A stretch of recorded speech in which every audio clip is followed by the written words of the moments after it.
my baby, my Valentine, yeah. Boy, now you done making my temperature that rise. If you leave me, I go die, I swear. You are like the oxygen I need. Hi guys, my name is Noni Madikela. Welcome to the Noni M podcast. So today I want us to discuss the corruption. We're going to discuss the corruption in our country because wow, what is this now? What is this now? So the question that most people were always asking throughout the years from 2023, 2024, even now in 2025, we are still asking the same question. Why is Mjiyako not being called in court? Why is Mjiyako not being called in court? Yet, Kesana, Unjabulo has given us a glimpse of probably why not. We can see Uguti why not. We can see Uguti why not now from the presentation that Njabulo, the Gaza Nation did with Usis Patricia Mashele, who is the real mastermind. That's the name of her podcast. Now we can see why Mjiyako is not being called in the courtroom. Njabulo even says he does not think Mjiyako will be willing to lie. He does not think Mjiyako will be willing to lie.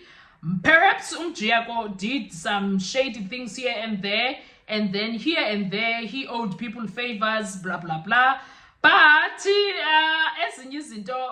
he wouldn't really do them. I don't know. But that's how it sounds like from what Njabulo is saying. And the other thing is that now that we know ukuthi ubongani yende, because people are saying that in the comment section of Sis Petty's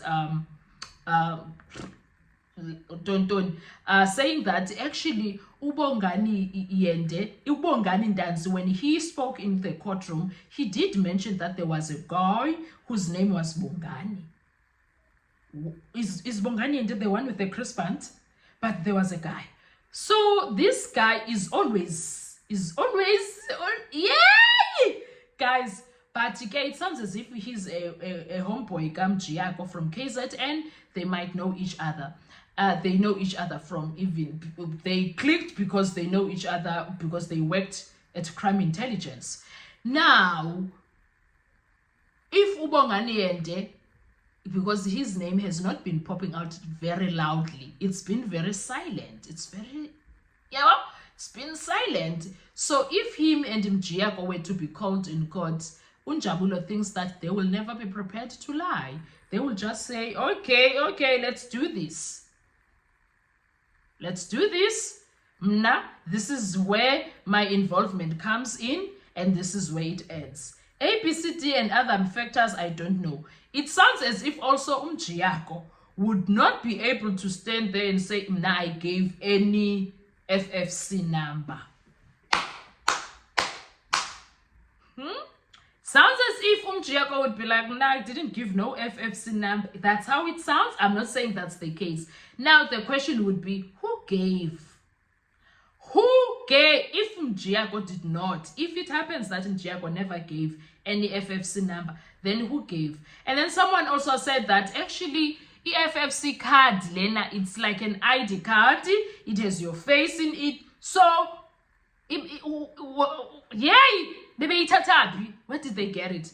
And the other thing now for me is, where is this Lisa Scott, whose name has been used like that?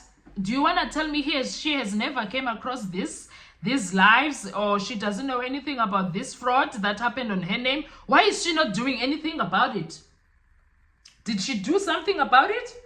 Because using her thing and saying that she was representing Bongani Ndanzi, whom she never met, she doesn't know, it's fraud.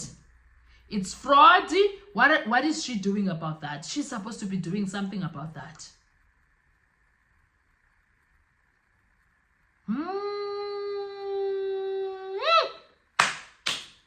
She's supposed to be doing something about that, and it is so scary to think that if these things are happening, this case is very much receiving public interest. In fact, not just in South Africa, across the globe, people are watching and they want to see where is it going to end.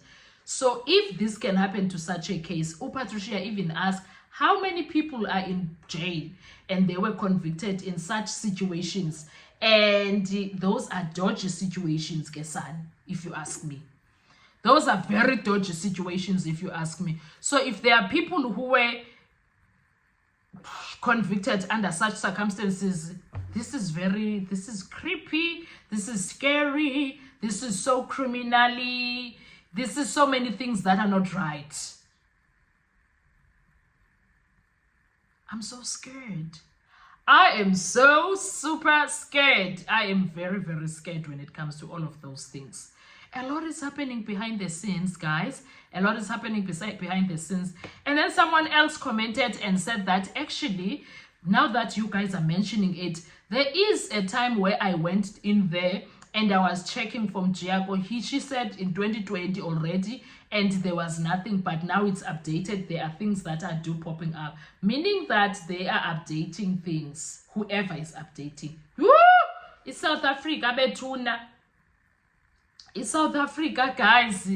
South Africa is just it's just a country in Jesana that country. Me is scared of our country, guys. Me is scared of our country because what is this, Betuna? What is this? And the information is anonjabuno. Yo!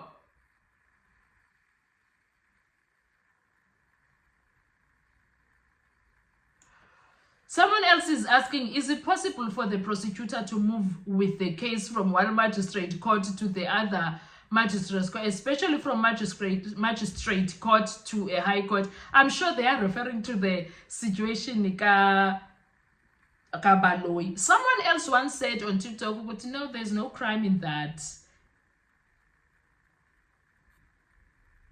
And someone is asking there, Uguti, the question is, why is everybody goes to trouble for this fake case? That's a very good question. That's a very, very good question.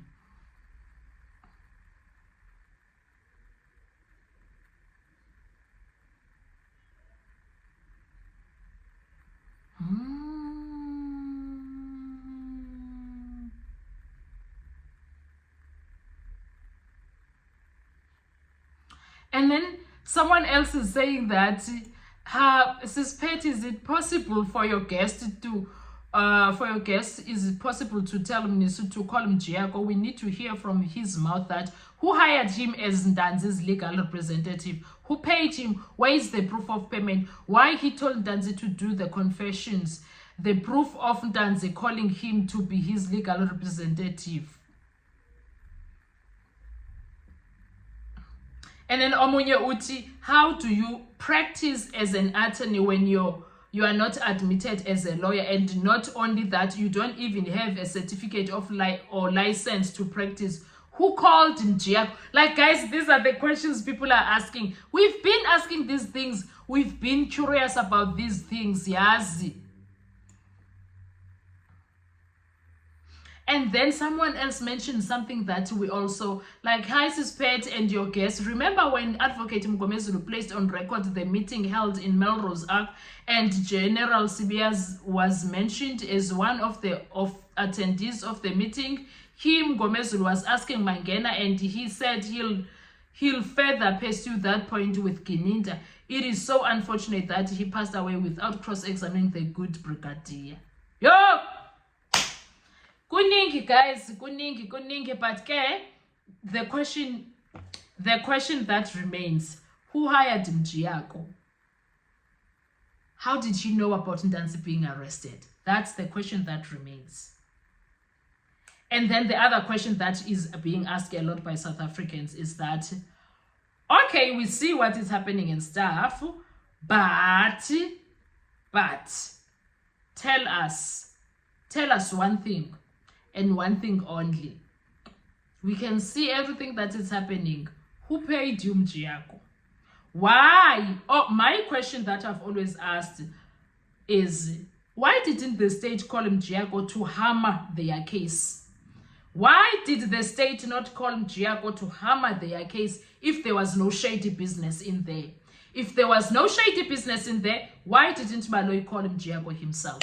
Why must it be the defense? The defense does not need to prove anything. Baloyi needed to prove that Ntanzi is lying when he says he doesn't know Mjiyako and Mjiyako is not his lawyer. Why didn't he do that? Anyway, let's talk in comment section. Thank you so much, guys. I'll see you on our next video. Bye-bye. Thank you. Bye. Survive, I'll be honest. Your loving, they don't